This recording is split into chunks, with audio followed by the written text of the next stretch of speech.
Good morning, and welcome to Behavior Patterns Part 2. We're just going to get right into it today. I know the last video about behavior patterns was focused a lot on how he pitted primary and secondary female against each other, and how he was using that to kind of get them to compete with each other to see which one of them would be more likely to help him do all of his crazy shit with me. I want to talk today about what happens when that secondary one backs out before he can start making them get catty. Because this happened multiple times throughout my relationship. And I know some people are going to be like, how are you going to try and say that you know what happened in their relationship? It doesn't involve you. Okay, but these are patterns. And I know him. It is. I will give it an example. And also, it should be noted that every time there was a secondary woman involved was when there was an attempt made on my life. Every time. It coincided. He had hooked somebody else in and wanted a way to get rid of me. He thought he was going to go live over there with them and do whatever happy life. He could have let me go at any time, but no, I wasn't allowed to leave. Like I said, the only way out with Nick is if he decides to let you out, or you get the law involved. So in my marriage, one of the examples that I will talk about, and I believe I've told a story before years ago on one of my early videos, and I called her Mary. We're going to name that bitch today. Her name's Angelique. And I have no idea what her last name is because, she changes it a lot. Literally got divorced and then turned around and got married again on the same day, just not to the same guy.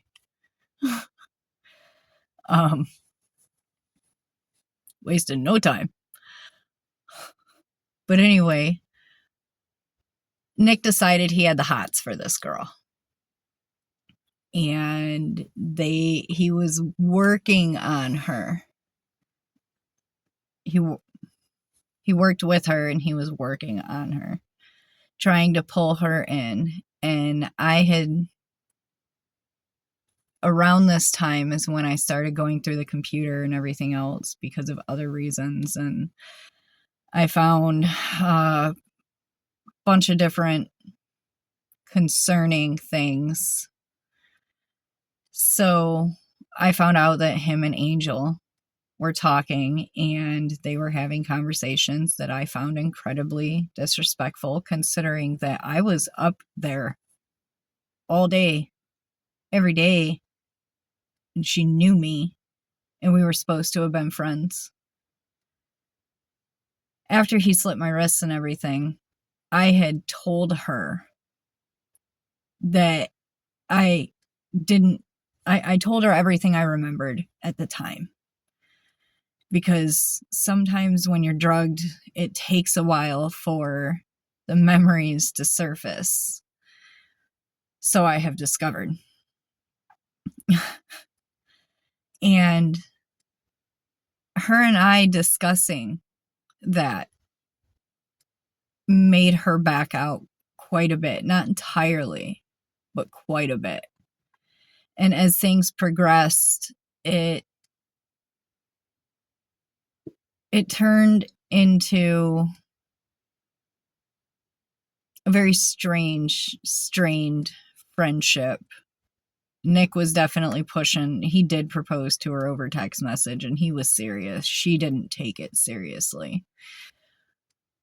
He was trying to plan a life.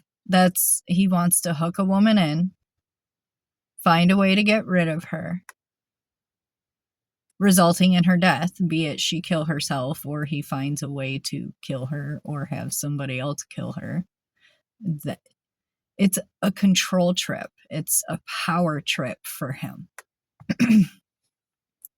He gets off on that. I know that in the other video, I ended my preface with, he will jerk off on you. This, I guess, is where that comes in. No pun intended, I guess. I was trying to avoid that, but I couldn't come up with a better word at the moment. I can't tell you the amount of times that I would come to him and be crying because of something he did. And he would be baby arms stiff. That's how he would describe it. I just realized how fucked up that is. I still use some of his wording. I was with him for a long time. But anyway, yeah, rock fucking hard because I was crying. And the more pain and the more anguish he could cause me, the more it turned him on. That's part of what I mean when I say you have to safeguard your emotions. Going back to what happens when the secondary doesn't pan out, that's when he will, from experience, mind you, I just told you the angel story. From experience, that's when he will decide that, oh fuck, I fucked up. I have to pull head from ass and suck the primary one back in because this over here didn't fucking work out. This is why he will have multiple conversations with multiple different women, and he will eventually choose one to focus on and try to rope in, but he will continue to have conversations with a lot of women. He is nowhere near faithful at all. And there are several videos that he so gratefully, thank you, Nick. I definitely needed these, fucking terabytes of videos of porn, and videos of him fucking other bitches and video recordings of him, saying some really awful things. And it's all in hard drives he left behind. Some of them were tucked inside folders. And we used to hook the hard drives to the TV so that the kids could watch movies.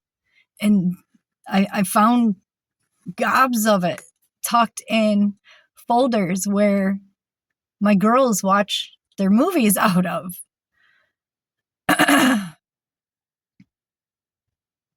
And he was the only one that knew how to do that. I mean, I knew how to do it, but that was a him thing. There were certain expectations and gender roles. I was to be like the house bitch. He did all the vehicle stuff, the electronics. That was a him thing. It's not that I didn't know how to do it. I could do it, but he had to be the one to do it. It's one of those gotta puff my chest out things. And if you listen to my confrontation video, you can actually hear it in his voice when he puffs his chest out. And I could picture him perfectly if he would have been standing in front of me. I knew exactly what he looked like when he said everything he said. Heartburn again today. So he will repeatedly use dating sites and chat rooms. He likes chat rooms. Not necessarily cam vids. I mean, but they don't really cater to the things that he wants to see. So he's more go look it up in the obscure corners of the internet kind of thing. Watch it on a video.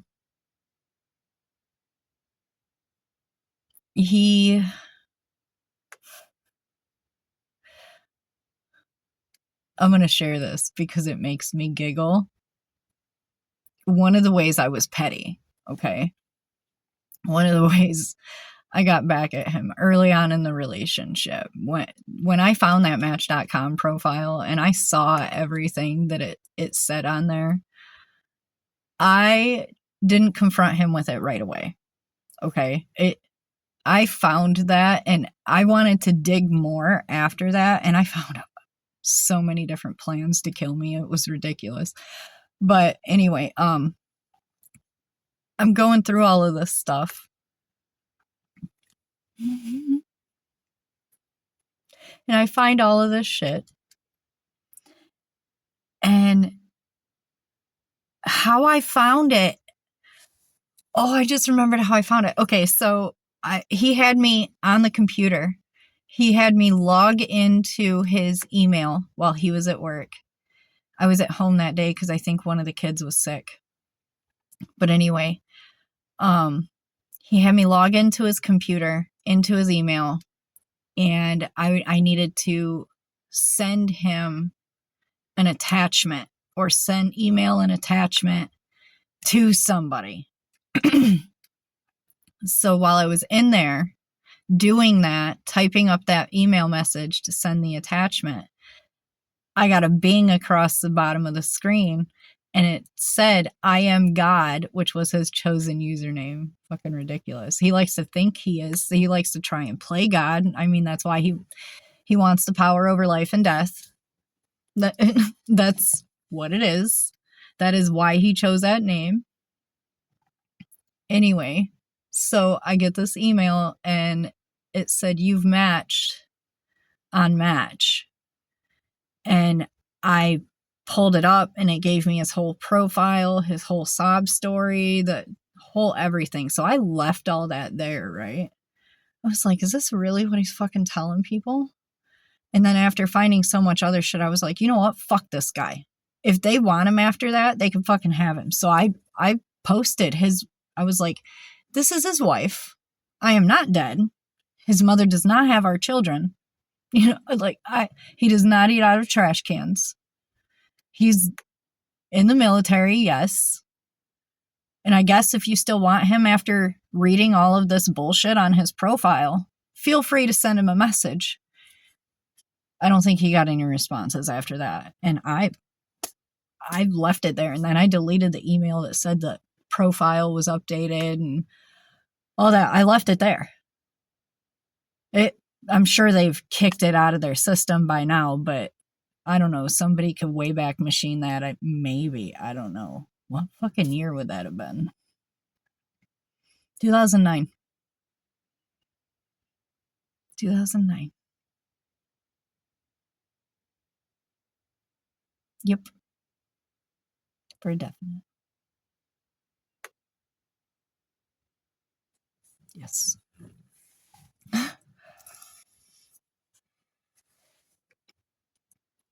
So, on my end of things are a little different because I stayed the primary for so long. So I went through multiple of his triangulation kind of catfighty instances. Cassie, Alicia, Allison, Michelle, Bridget, throw her in there too. I forgot about her. I don't know much about her though. And I'm sure as fuck ain't gonna believe what he told me about her because he likes to tell stories to demonize his women. But all of those girls are just, Michelle came after me and before me. He hooked back up with her afterwards. So that's why I lumped her in with that. But all of these girls came after the fact. And that is still how their relationships have played out for the most part. I watched him do this with other women while he was with me. In my face. That's how I know what these patterns are. And when he was doing it with Cassie in front of me, he was so fucking bold with it. And he was so angry. He accused me of like listening through the vents and stuff. Like I don't want to listen through the fucking vents. I don't want to hear you fucking that bitch behind my back. I'll go turn on the washer and dryer in my basement where I belong. I'm cool with that. She could sleep on my pillow. I tried warning her. She still fucking wants you. Go ahead. I didn't want to fight. And that's when he decides to try and kill you. That's why. Because you're not putting forth the fucking effort. And you really don't have to worry about it too much if you're the secondary woman.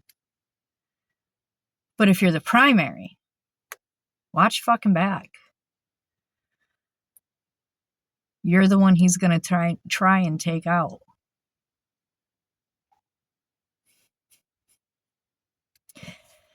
And I don't know if I said before how early he will propose marriage.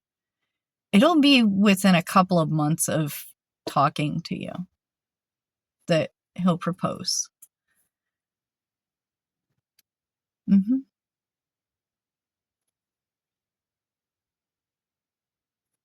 It's really funny. And then he'll want the engagement to be very short. He doesn't want you to be able to back out easy.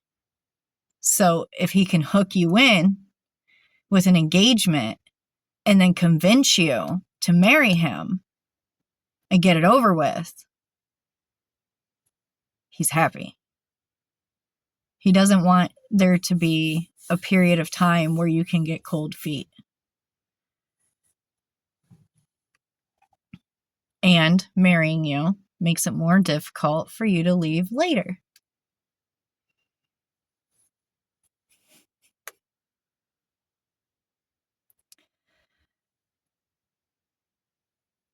He will even bring one woman around the other woman. It's usually bring the secondary to the primary. And at first, it'll be one of those things like he might try to throw out the option of a threesome or something to that effect, okay? From experience, trust me.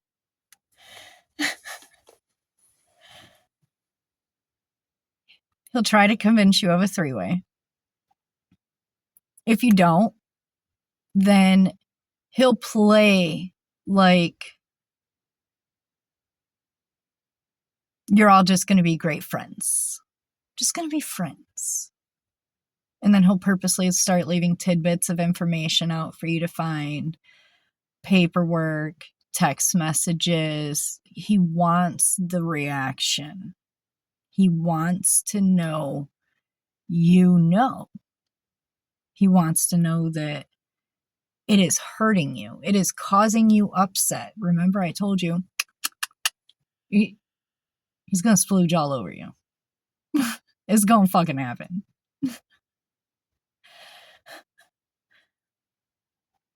And he'll do these things to make these women unstable.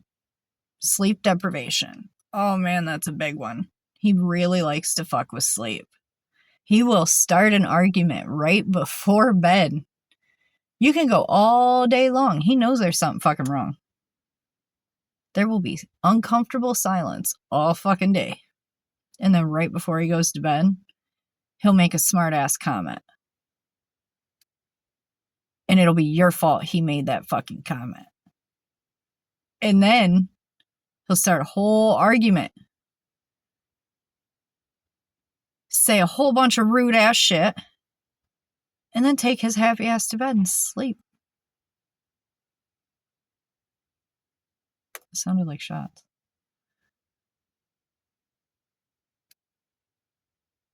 I don't know. Wouldn't hear. It was far enough. Oh wait, I'm not concerned about it. But anyway. He'll sleep. Perfectly capable of having a great night's sleep after that. While you are stewing about all of the shit he said. And then being upset because now you can't even say anything to defend yourself. So you're up all night dealing with all of that. And your space. Because you can't be with him either. He'll get angry at you for not coming to bed. That's usually the argument he'll try to pick. He'll get angry at you for not coming to bed with him. Well, why the fuck do I want to sleep next to my enemy? You designated the basement my space.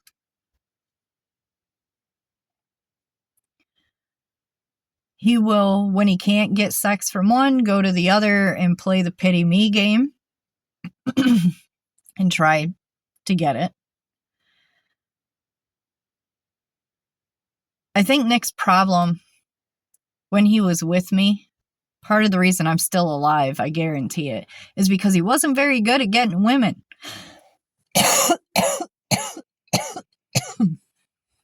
He wasn't. I was. He wasn't.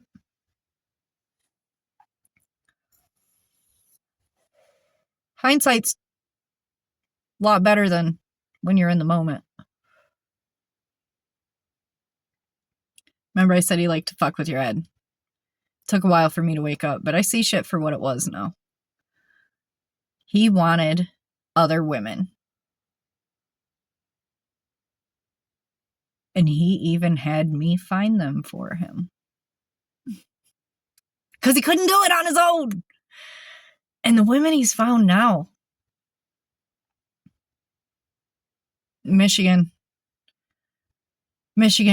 you have like some of the most bottom of the barrel type people to choose from for a relationship. I don't know what's going on up here, but they're either fucking crazy or they got some serious issues. And they don't look the greatest. They're definitely not the fucking cleanest. I just... Michigan, get your shit together. You can do better. Their fucking property's probably cleaner than their goddamn coochie. That's the amount of women that I have instructed on what a douche is up here. Blows my mind. A lot of them were women he wanted.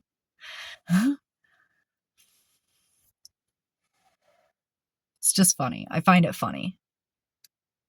But really, I feel like that's the only reason I'm even still around. I found ways to make my life less difficult.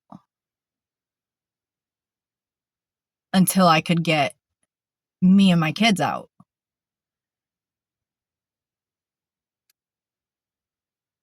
I'm guilty of that. Remember I said raw, unfiltered truth. There you go. Judge me. Have fun.